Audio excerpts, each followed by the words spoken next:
All right. Just a second, I'll pull up a map. Where is Honesdale, Pennsylvania? If you look at the map here, it's Cleveland, and the little red dot over here is Honesdale, Pennsylvania, in the middle of the Poconos Mountains, kind of north of Scranton. If I plug in the directions, I suppose we could get there in 6 hours and 5 minutes. But a very small Jewish community, sorry?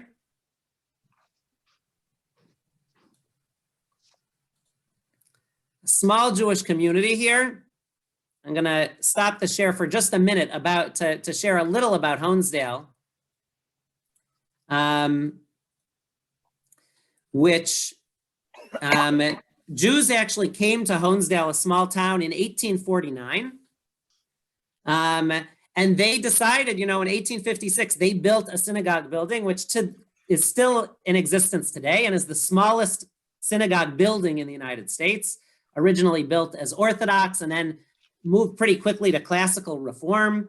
Today, it's a member of the Union for Reform Judaism. And eventually, kind of with an influx later on in the early 1900s, 1930s, 1940s, it moved to more of a still Reform synagogue, but a little more traditional.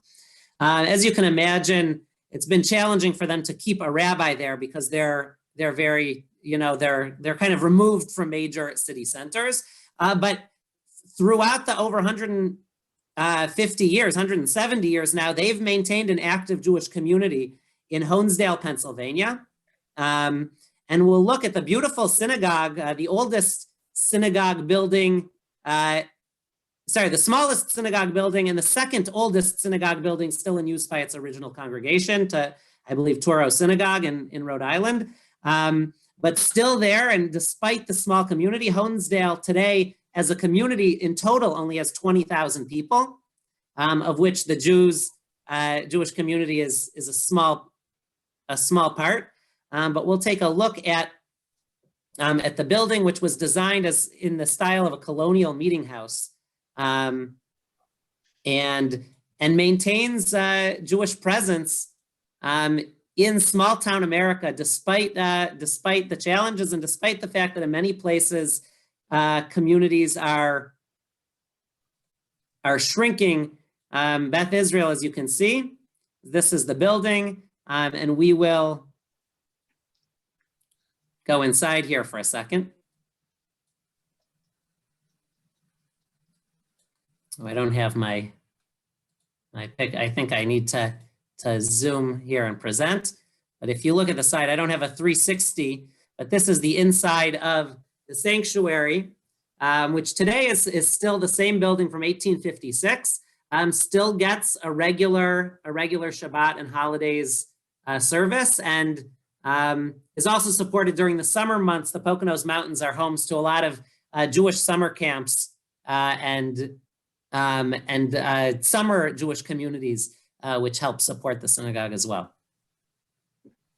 So Beth Israel in Honesdale is a small community that's still thriving. I think I shared in the first session, and as many of us know, and we've heard from all of you here as well, small communities, which unfortunately are dwindling as the younger generation is moving to larger communities. The smallest community actually, the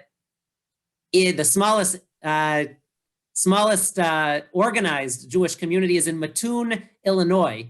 Mattoon Jewish Community Center today has 4 member families and is the smallest synagogue by membership in the country. They actually needed to sell their building about 7 years ago. And as you can see in this unusual picture, they're actually in a church, which is what they rent out in the sanctuary of the church. But on Shabbat mornings twice a month and on holidays, they run their own service. And while they don't have a permanent rabbi, they, for the high holidays, have been able to get a cantorial soloist to come in. And I don't know if anyone knows where Mattoon, Illinois is, but I'll just share the map quickly, because actually both of these communities are at least driving distance from us. Here's Mattoon, Illinois, kind of midway or between Indianapolis and Springfield, which has had an active Jewish community for over 150 years. And and unfortunately has dwindled, but is still looking to maintain, even with 4 Jewish families, still looking to maintain. Here's Terre Haute, Indiana, and Decatur, Illinois, kind of not near a major urban center, but still struggling to hold on to their Jewish community despite all of the challenges. The next small Jewish community that I just wanted to share briefly is in Tondano, Indonesia. Where is Tondano, Indonesia? Anyone know where North Sulawesi, Indonesia is? Yeah, Morris? This community is very remote, a very small synagogue, and actually potentially the only active synagogue in Indonesia, which is the largest Muslim country in the world, or largest Muslim majority country in the world. Judaism has never been recognized as an official religion. And there have been Jewish communities in Jakarta and other major centers in Indonesia. But I'm going to we'll put in the map just to see where Tondano, Indonesia is. Because even within Indonesia, it's quite remote. And we'll share the story of the Jewish community there. Need to zoom out so we can see where we are in the world. But here we're on North Sulawesi, and Sulawesi Island in Indonesia, which actually, if you know, Jakarta is the major city over here, and Singapore. If we look at the world, you can see where we are. Not a place you might expect to find a Jewish community. And yet, here we are in Tondano, Indonesia. And this community really derives from when India was a Dutch colony, and there were Dutch Jews that settled in Indonesia, and not only in the major centers in Jakarta and other major cities, but also in more remote rural areas. And they established a Jewish community. There has been some persecution in parts of Indonesia. In Sulawesi is so remote that there really has been less, if any, persecution. But starting in the 1850s or so, there already were Jewish communities in many parts of Indonesia. Over time, many intermarried with local communities, and the Jewish community kind of assimilated and to an extent disappeared in many places or became very, very small. One person in particular in this small remote community discovered that his grandparents and his parents were Jewish, although they weren't practicing, kind of rediscovered religion and went to Israel to study and brought back and realized, look, there are a lot of people in our community that are descendants of Jews, and actually a number have rediscovered their Jewish roots, and about 25 families kind of started regular prayer services and ultimately decided to build their own synagogue, which was built in 2013. And that gives us the Tondano Synagogue in Sulawesi, Indonesia. So we'll jump to the synagogue here.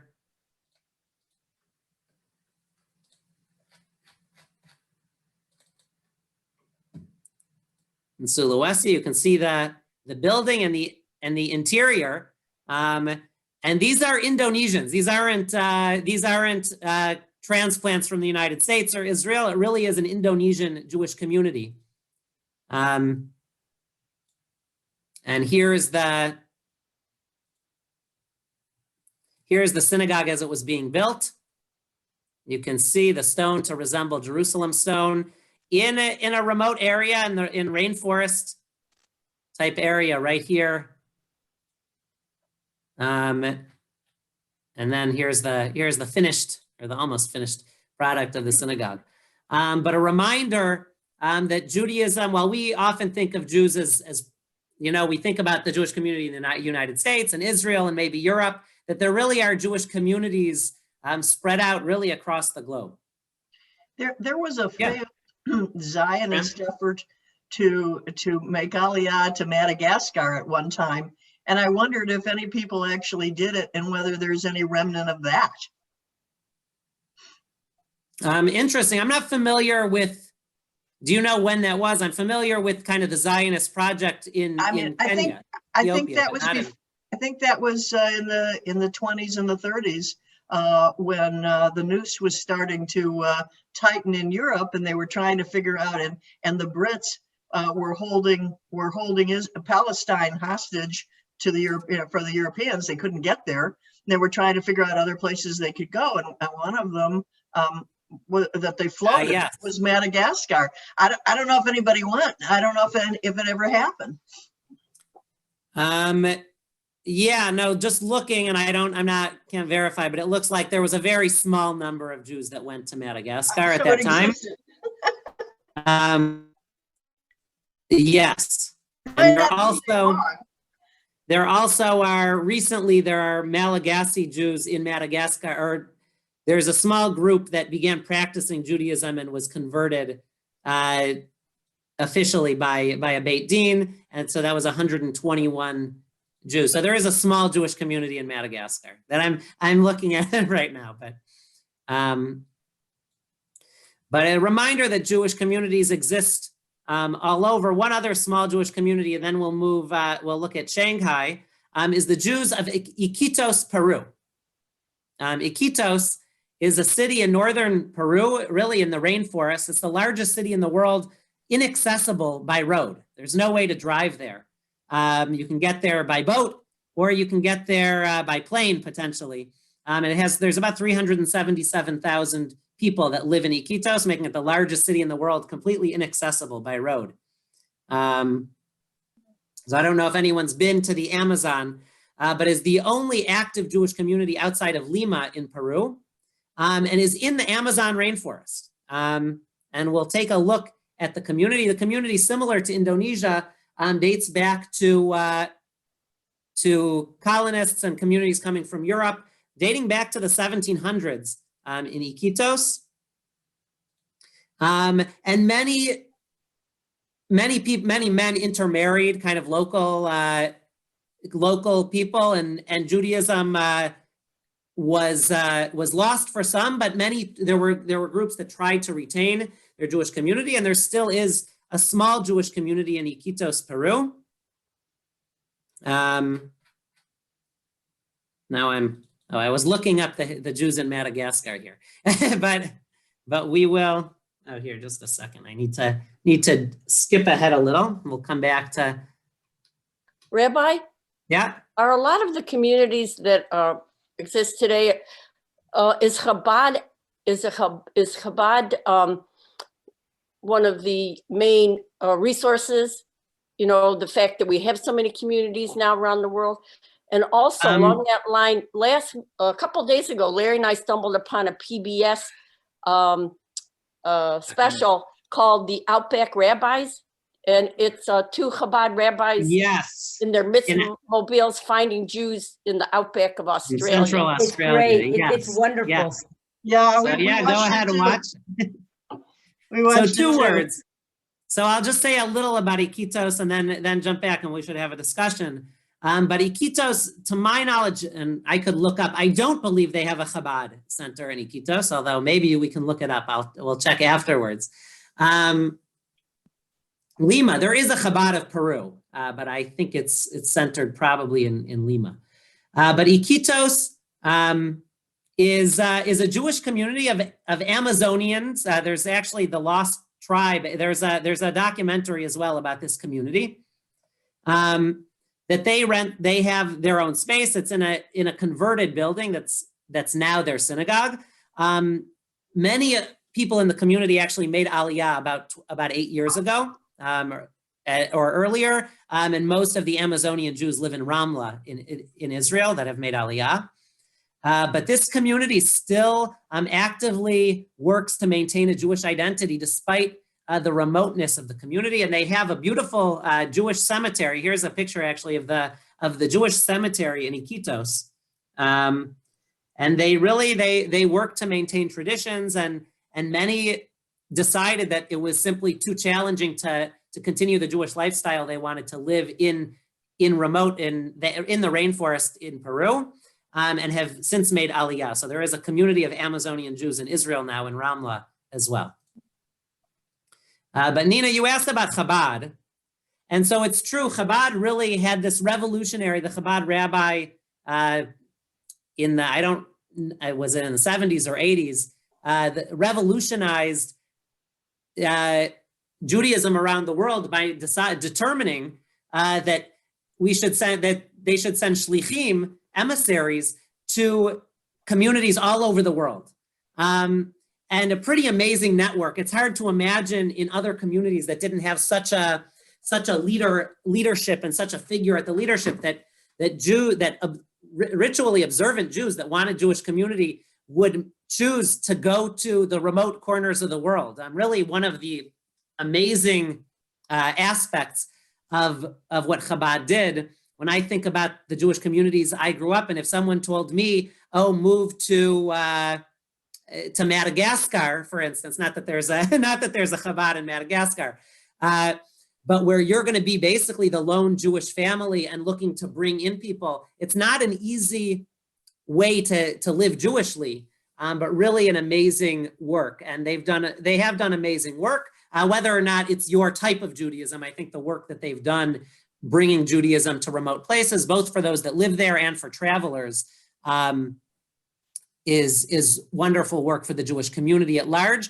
It doesn't necessarily, oftentimes Chabad will work to bring in travelers or people that are in the community, but there are communities like the one in the Amazon and others where communities, maybe a Chabad would go and set up shop there, but there were already these Jewish communities. So in some cases, Chabad might be a resource and support to Jewish communities that have existed, but in some places they actually end up being more competing, and the Jewish community that's been there has their way of doing things and doesn't necessarily work as nicely with Chabad. So it's a mixed bag in that respect.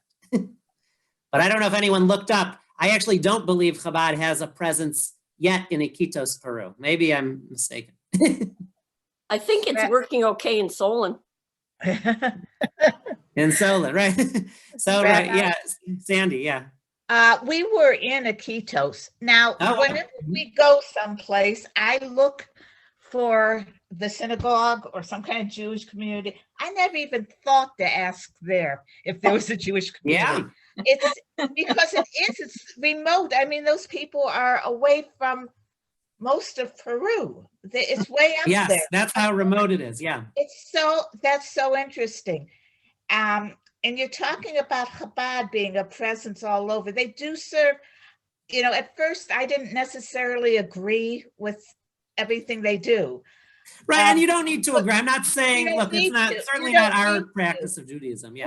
We were in Saigon and spent Shabbat at Chabad. There were 75 people there for dinner. The people that not just traveled, a lot of it was tourists, but many of the people Jewish people work all over the world. And this is their only Jewish presence is through Chabad. And like I said, there were 75 people for Shabbat Friday night dinner at this Chabad and attending services. It really blew my mind. Yeah. No, that's wonderful. And they do, right, while it's not the same style of Judaism that I practice or that we practice here at B'nai Yeshurun, in many places, because of what they've done, they are kind of the Jewish resource for the community.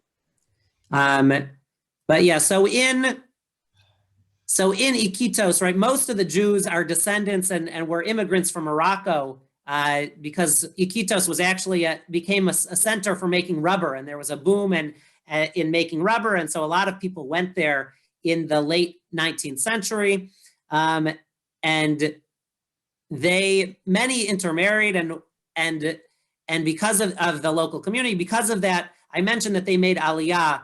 They weren't recognized as a formal Jewish community by Israel, and so many actually studied for a formal conversion by the Sephardic Rebbe and the chief Rebbe in Israel. And once that happened, hundreds have now emigrated to Israel. The first large emigration was 150 in 2013 and 2014. But yes, so if you ever make it back to Iquitos, I've never been, but maybe we'll look to find the community. I'll ask. Good. So I wanted, well, we'll look at one last community here in Hobart, Australia, and then we'll move to Shanghai. So Hobart is actually the capital of Tasmania, which is a state in Australia, but is actually an island south of mainland Australia. Another very remote community. As many of you might know, the original settlers of the non-Aboriginal, the original European settlers in Australia were actually convicts. Great Britain basically came to Australia and made it a prison, essentially a very nice prison.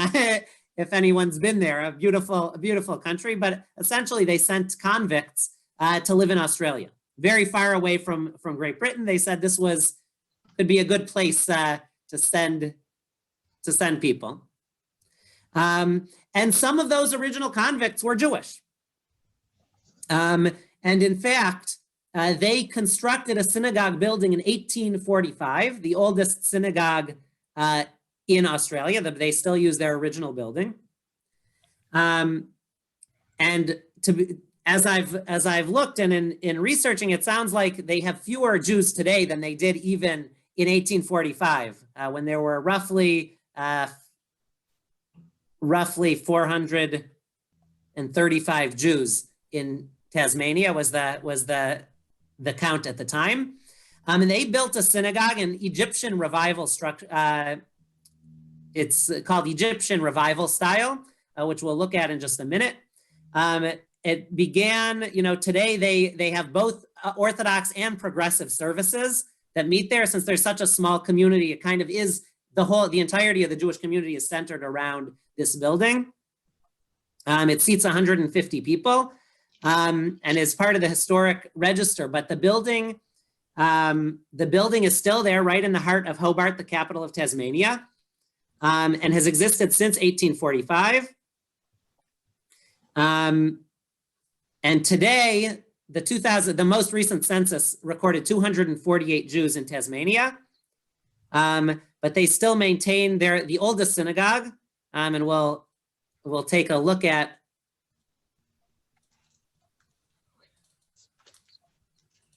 here. I'll jump back to Hobart, Tasmania, and we'll look at the map in just a minute. But this is the synagogue right here.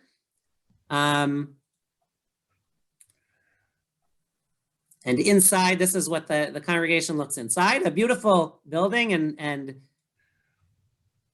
from 1845, we've traveled from Iquitos, Peru here to Hobart, Tasmania. Here you can see the building is actually right in between office buildings. It's right in the heart of the city. And since it's everyone, it has both Ashkenazi Torahs and Sephardic Torahs right in the sanctuary. So just another small Jewish community and an example of Jews really making their way all over the world. And that brings us to our next community here. Just a second. Oh, Shanghai. So we'll stop the share for just, I don't think the share stopped. Just a sec. But wanted to turn to Shanghai, and we'll see if Raz, if your husband makes it on, we'll hear some reminiscences of life growing up in Shanghai. And I'll also share my grandfather's story, who I don't know if he knew Harry, but also lived for 6 years in Shanghai during the time period in the Shanghai ghetto. And Lynn, I know you've been there. I don't know if anyone else has. Before we look, if you want to share your experience, Lynn, I don't know if she's talking. So when Lynn, it's just so amazing to be in a place like Shanghai and see the synagogue, and it's now the museum, and it's an incredible museum. And if I've been in there also. Okay. Yeah, Yeah. Roz, if you want to share your Yeah, let experience, Roz and I'll go. share, yeah, as well. For those that don't know, Harry was born in Germany, and they couldn't get to the States. The only place that they were accepted was Shanghai, and he lived there. Let's see, it's been so many times I forgot. Yeah. But he lived there until he was about 8 or 9 years old. And we were in, we saw the original Ohel Sar, over, Ohel Moshe and Ohel Rachel. Rachel, yeah. Right. And the original floor is still there and it's in good condition. And also they have a few Torahs and they have a museum on the second floor. And there's a lot of photographs on the wall of that time. That was Yeah. the tour. Yeah. In case Harry comes on, I don't want to Yeah. Good. see. He knows. Okay, but Yeah. Good. Yeah, Nina.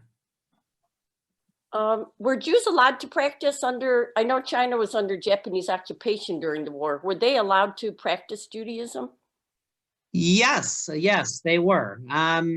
In fact, Judaism in Shanghai predates World War II and the Holocaust. The first large number of Jews that made their way to Shanghai was actually was earlier than that. The first large Jewish community really was in the mid 1800s. There were traders, 1850s, 1860s, that came in business. They came to settle in Shanghai there was a Baghdadi community. The most well-known is the Sassoon family. I'm talking about Shanghai now. Here, the Sassoon family came. It was one of the early affluent Jewish leaders that came to Shanghai, and they started practicing Judaism. It was a Sephardic community. Many of them came from India, or the families had come from Baghdad to India, and then India to Shanghai, and already established a vibrant Jewish community. There were at one time 6 synagogues in Shanghai, the largest of which is still there. There's actually 2 synagogues in existence. The Ohel Moshe Synagogue, which is connected to the Jewish Refugees Museum, and the second synagogue, which we'll look at in a minute, called the Ohel Rachel Synagogue, built in 1921, or built in 1920, consecrated in 1921, the largest synagogue in the Far East. And the Sassoon family paid for its construction, and Jacob Elias Sassoon actually named it in memory of his wife, Rachel. It became the Ohel Rachel, in her memory, is what he named it. And during World War II, refugees were actually required to live in a certain area, Hangkou district, which became the Shanghai ghetto. And that was actually in a different area than where this synagogue was. And the synagogue became repurposed basically as a storehouse and had other purposes, and wasn't used as a synagogue until 1994. It became a protected building. Shanghai decided to make it a protected building and reopened for Jewish holidays in 1999. And as part of the Shanghai World Expo in 2010, it was used. Today, it's not used regularly, but for holidays, it's opened. But that's the first building, and we'll take a look at the Ohel Rachel Synagogue, which we can see the exterior here, Ohel Rachel, and we'll take a brief look This is what it looks like inside, a beautiful synagogue and the largest in the Far East. Here's the picture of the back of the synagogue. I have some Torahs, but this is a look inside the Ohel Rachel synagogue, which was restored to its original beauty and still exists in Shanghai today. The second synagogue, which is now a museum, as some mentioned, the Ohel Moshe synagogue. And you may recognize this building and the memorial for those that have been there. There are a few pictures that this is the entrance and pictures of the building itself. This is inside the synagogue. So this synagogue was built, actually predates the Ohel Rachel synagogue, was originally established in 1907 as the Ashkenazi synagogue by Russian immigrants who came for trade. And as you mentioned, there's also a museum. The second floor of the synagogue has now been converted into a museum to remember the refugees' stories. Here's actually, we'll zoom in, and we can just look around the synagogue, the stained glass around it.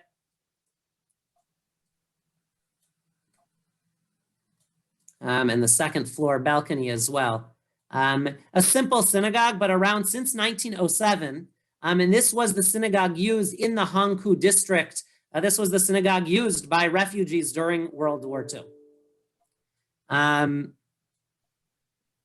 So I want to stop the share. These are the two synagogue building structures that still exist in Shanghai. Shanghai still has a small Jewish presence today, although mostly expats who are there for business, Americans or Europeans that live in Shanghai. Shanghai, of course, is one of the largest cities in the world. I believe is now considered, I mean, it depends because there's different ways of determining population, but by many counts is considered the second largest city by population in the world today after Tokyo, and just a massive, massive city.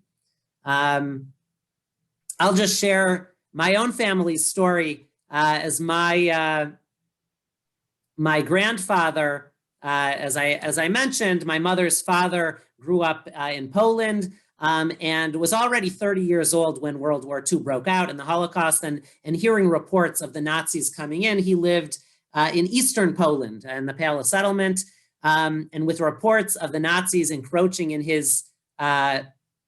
towards his shtetl, today, David Grudek, today it's in Belarus. But he fled to Lithuania, to Vilna, and was able to work in Vilna for about 10 months until Stalin basically ordered all refugees back into Europe and was pushing everyone back towards Poland, towards Nazi-occupied territory. While they didn't have all of the reports of what was going on at the time, it was pretty evident to him in 1940 that it would not be a good idea to go back to Poland. And he searched far and wide and did what he could to try to escape that fate. Stalin and their government confiscated all of his valuables, but he managed to secure, as he discovered, from one of really the righteous among the nations, really an incredible story of Chiune Sugihara, who was the Japanese consul general in Vilna. My grandfather was one of about 20,000 people who was able to secure a visa, a real visa, but illegally printed by Chiune Sugihara, who saw what was happening in Europe and started printing in the last few months of his tenure as consul general as many visas as he could to just hand out to people against orders. And my grandfather was one of 20,000 very lucky individuals that was able to acquire this visa and was able to flee on foot and in other ways to make it to Moscow and escape the decree to go back to Nazi-occupied Europe and make it onto the Trans-Siberian Railroad, a 3-week rail journey from Moscow all the way to Vladivostok in the Far East at the far edge of Russia. And the visa got him into Japan, where he lived for 6 months as a refugee in Kobe, Japan. But ultimately, all refugees were sent to Shanghai, to the Hangzhou ghetto, where he lived for 5.5 years. Maybe he knew Harry. He was a little older. He was in his mid-30s at the time, and actually managed to get a job lived in very difficult quarters with, I think, 4 other people in a room that wasn't even long enough to stretch out his entire body, and suffered some major foot issues and other issues throughout his life because of that. But of course, the fate of the Jews in Shanghai was far, far better than those in Europe, and always grateful to Shanghai for taking him in, and was able to eventually get work. As he would share, he passed away, lived a good life, but passed away about 12 years ago or 15 years ago now. But he would say that the Jews were actually the best off, the most well off in the ghetto, because he would get the equivalent of about 20 cents a day from the Joint Distribution Committee, which was enough for a loaf of bread and a little soup each day, which he said helped keep him and many of the Jews alive, whereas many of the Chinese refugees were not so fortunate. They didn't have regular food because they didn't have the money coming in from the Joint Distribution Committee. And I was able about 5 or 6 years ago now, 2015. So yeah, 5 years ago, I had the opportunity also to visit Shanghai and the ghetto and the refugee museum, which was incredible to see, and the apartments where they lived. The apartments that they lived, and we have the address where he was. The street names have changed, but we believe we found where he was living at the time. They've also built a wall monument with all of the names that they knew of refugees. And it was also really meaningful to see his name, Philip Feivel Ginsburg, on that wall. And we have pictures of our experience that we documented there. And I know Raz and Lynn, and if anyone else has the opportunity to make it there, really a very powerful and meaningful tribute to really Shanghai, which saved tens of thousands of Jews, because they were really one of the very few open havens for refugees in the world during that time. Yeah, any thoughts, Raz? Do you want to? It's muted. Sorry. Oh. Right, it's muted, Raz.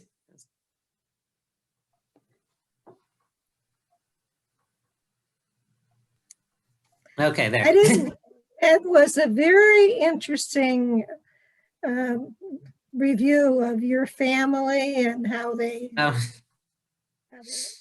Did he go to the Ashkenazi yeshiva there? I don't think he studied. No, he wasn't part of the community. No, he wasn't part of the Vilna yeshiva. Now I'm blanking on the name, but he wasn't part of the yeshiva. There was a lot of the visas were given, actually, and Razia, you make a good point. A lot of the visas were given to students at the Vilna yeshiva, which actually transported the entire yeshiva to Shanghai. And they operated in the ghetto in Shanghai. They just picked up and moved from Vilna to Shanghai. So that was, I think, roughly 15,000. I don't remember the exact number, but between 10 and 15,000 of the visas went to students at that yeshiva. My grandfather actually was not part of that yeshiva. He was already a fleeing refugee in Vilna from today Belarus, but Poland. He wasn't part of the yeshiva, but he did get a visa alongside many of the students at the yeshiva. But no, thank you. Yeah. Sorry. There was a good film on PBS recently about the Shanghai experience, which I taped to watch again. I can't remember the name. Did anybody else see it? Just a couple nights ago, right? No, actually, I probably saw it a month ago, but they might have been rebroadcasting it. But it told you all these people who really became huge successes in life, who went through this experience, and how it didn't hold them back. They didn't lose time living in Shanghai. They continued to study. They continued to live as Jews. Just a remarkable story, really. Right, and as Nina mentioned, videos. Oh, sorry, Helen. The one about a month ago was produced by a woman who's now, I think, in Chicago. However, she something with Hawaii. there was the woman in Hawaii who the Hawaiians actually helped fund that particular one. And they talked about the different people. And it actually was a friend, one of the people they talked about who became very successful was a friend of a cousin of mine. And I was able to reconnect her with the woman from Shanghai, who she actually hadn't seen. The woman wound up being president of her congregation in Fort Wayne, Indiana, and who now lives in Chicago. But there were two of them. The one Roz was talking about was just on last week, I think. And it's a different video. Huh. This isn't a video. This was live, and it was Harry had invited a lot of people and even mentioned it to the rabbi. Yeah, we have. And Tuesday night, and there were students from the Shanghai University that were on the program, and there were families that were in the same time as Harry was there, and they had different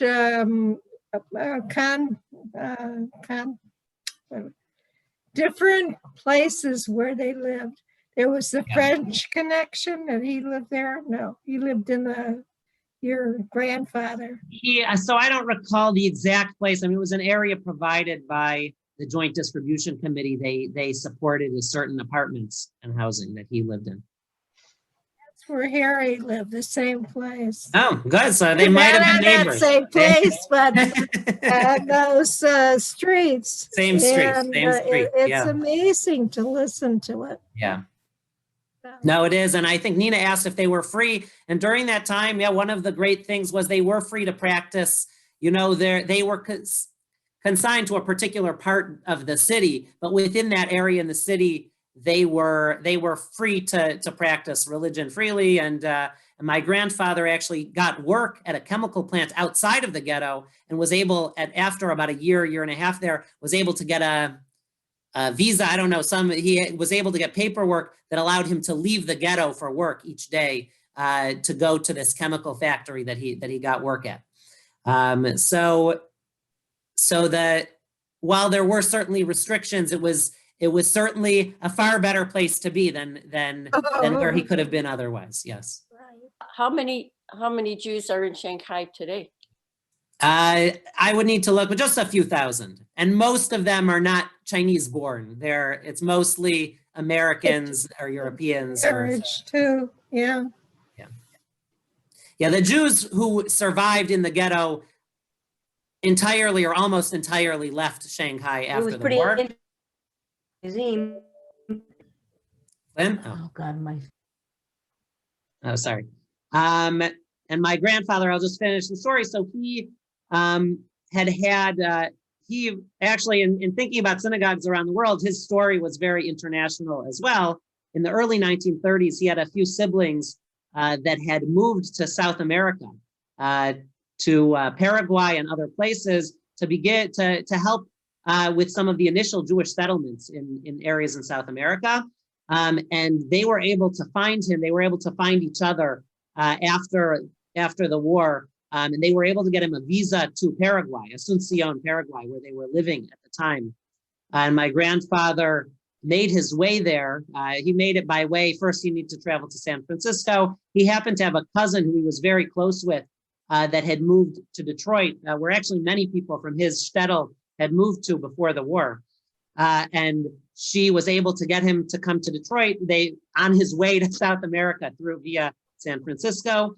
And it was there that she introduced him to a good friend of hers. And they hit it off very quickly. And he asked her to move to Paraguay with him and to get married. And that's exactly, she agreed. And she actually moved with him to Paraguay and they got married there. And eventually there was civil war and the life in Paraguay was not the life she was accustomed to in Detroit. And she eventually said, I'm moving back to Detroit. You can stay here or come back with me. And he eventually, he left there and came, but I still have a lot of relatives in South America. Since then, they've all moved to Buenos Aires. So they're all, which is the largest Jewish community. And I have a lot of relatives in Buenos Aires. my grandfather's and his whole community was actually a very Zionist community. And after their children, my mother graduated from high school, they actually made the decision to make Aliyah and moved to Israel. And they eventually actually ended up coming back to Detroit from Israel, but ended up moving and living in most continents in the world. He ended up living during parts of his life in 5 different continents and spoke 9 different languages, really mostly by necessity because of the places he lived in. Polish, Russian, Yiddish, Hebrew, Chinese, Spanish, and English, and a couple others that he had learned as a child. But really speaks to a time that, today most of us are born and live in the same country our whole lives, but speaks to an era where by necessity he was moving around the world. Josh, I'm just going to take a second, but yeah, my father's story kind of parallels your grandfather's. So we're going to have to check if we're not related, because my dad came from Eastern Poland. Many of his family ended up in South America, and when he came to the United States, went to Detroit. So we're do you know the name of the shtetl that he was from? Yeah, or the community? It was called Sarny. Sarny. Okay, I'll need to look. It's a different community, but it might be a bit close. It might be nearby. But yeah, well, today it's not Poland. Would that be Ukraine maybe? But anyway, it's just interesting that. No, it's very interesting. He met my mother when he moved to, when he came to Detroit. My mother was born here in Detroit. So it just kind of caught my ear, and he did have relatives. So maybe we are. We'll talk after. Good. We just want to look at one last synagogue today. We mentioned not the Ohel Moshe synagogue, but the Sassoon family and building the Ohel Rachel synagogue. The Sassoon family became major traders and major business family in the far east, and they had come from India, but they also traveled and built business connections and lived in other cities in the Far East. One of those major business centers that they lived in was Hong Kong. And just like they had the Ohel Rachel synagogue built in 1920 in Shanghai, they also commissioned the Ohel Leah synagogue, which Jacob Elias Sassoon commissioned in memory of, I forget if it's his mother, I think his mother, whose name was Leah, the mother of the Sassoon brothers, Jacob, Edward, and Meyer. And they built that synagogue in 1901, 1902. And so we're going to just visit that synagogue, and there may be, I know some of you may have been to Hong Kong to this synagogue. We'll look at the Ohel Leah synagogue, which was commissioned by the same family that commissioned the Ohel Rachel synagogue in Shanghai. Here, just one second. It's connected with the one in Hong Kong's with the JCC and incredible security there. Yes, there is, and we'll look at that here. So we're gonna go back to our picture here. Sorry, I'm gonna just here.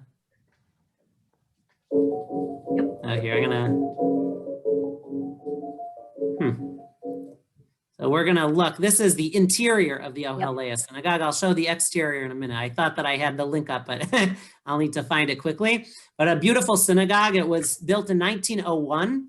It had a major renovation in 1998 to make sure that it was. It looks just like it was when it was built, but to make sure that it was in good shape. This synagogue is on the grounds of the Jewish Community Center, among high-rise buildings, apartment buildings, office buildings. Really an amazing place.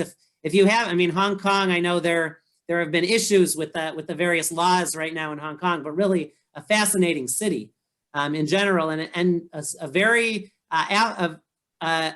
affluent Jewish community, and Jewish community that has really an incredible, a beautiful JCC, and this is on the grounds. Basically, the synagogue is hidden. As you're walking by, you can't even see the synagogue because it's kind of hidden under the road, and the entire building is. We'll see if, I think I need to see where I put the picture here. I might need to open a link here just to to find the pictures again. Ohel Leah Synagogue. But here are the photos. Yep. So this is the Yeah. exterior of the synagogue and the interior. And you can see here's the road, and you just see the very top of the building. The building's kind of mostly underneath and is very secure. You need to go into the JCC, which is the high-rise building next to it. These are pictures, the Ohel Leah. Here's what you see from the road. You don't even see the synagogue. You see a door that basically doesn't look like it leads anywhere. But when you go down, the whole synagogue building is underneath. It's kind of tucked into the ground, a Sephardic synagogue. And here's a picture of the synagogue tucked under, and you see these high-rise apartment buildings on all sides. That's where the synagogue is located. A beautiful building, but kind of hidden from view until you kind of go to the lower levels of the JCC building, which is where my mouse is. And then you go outside, there's a courtyard, and you can enter into the building. So these are just some pictures of the building and exterior. And there's the building from above in the courtyard. I think these are the pictures that Google has of the synagogue. But a beautiful synagogue, 120 years old, 119 years old now, and also a beautiful JCC along next to the building, which is a many stories high houses much of the Jewish communal structures of a kosher restaurant, a mikvah, and many other kind of key elements of Jewish life right in the JCC, right opposite the synagogue. Yeah, Fran. You know, I'm thinking to myself, well, the synagogue was built 120 years ago, before the highway, before the high rises. And I wondered if there were any archival pictures. It seems like it's a ship in a bottle, that all this stuff got built around it. And I wondered if it was always subterranean or whether it was level at one time and the world became higher around it. Right. No, so that's a great question. And Hong Kong has exploded over the years. When the synagogue was built, it was a business center, but it was a British mandate. But the city exploded in terms of business, and it seems a fish out of water kind of. You have this ancient building, and you have all these high-rise buildings. Gorgeous building in this place. Yeah. So let me look. I mean, the Jewish community in Hong Kong is very centrally located right around the synagogue. Most of the Jews live in the buildings right around the synagogue. I am seeing, I don't know, I think everything was built around it, but I don't know whether it was ground level when it was first. I assume it was, but I don't have the specific information. They actually, and I'm going to share just a little about the conservation of the building. As you mentioned, in 1987, there was actually talk of demolishing the building because of the very quick meteoric rise of the area and all of the buildings being built. But at the time, the Antiquities Authority of the Hong Kong government declared it they proposed that it be a monument in order to try to protect the building, which ultimately was done. And it was granted historic building status in 1990 after a long fight, and actually was given a UNESCO Pacific Heritage Award for Culture Heritage Conservation in 2000 to ensure that it wouldn't ever be subject to discussion of demolition. And now it's relatively protected because it's the home of the JCC and it's on their property. But there was discussion of tearing down the building while the city was coming up, and fortunately, the building was saved and preserved. So, well, there must be a ground level entry then when you're in the JCC. It's only when you're on this highway that it looks like a petrol stop. Right. So the building, there's a lower level. The building, when you enter the high-rise building, you actually enter onto the 6th floor.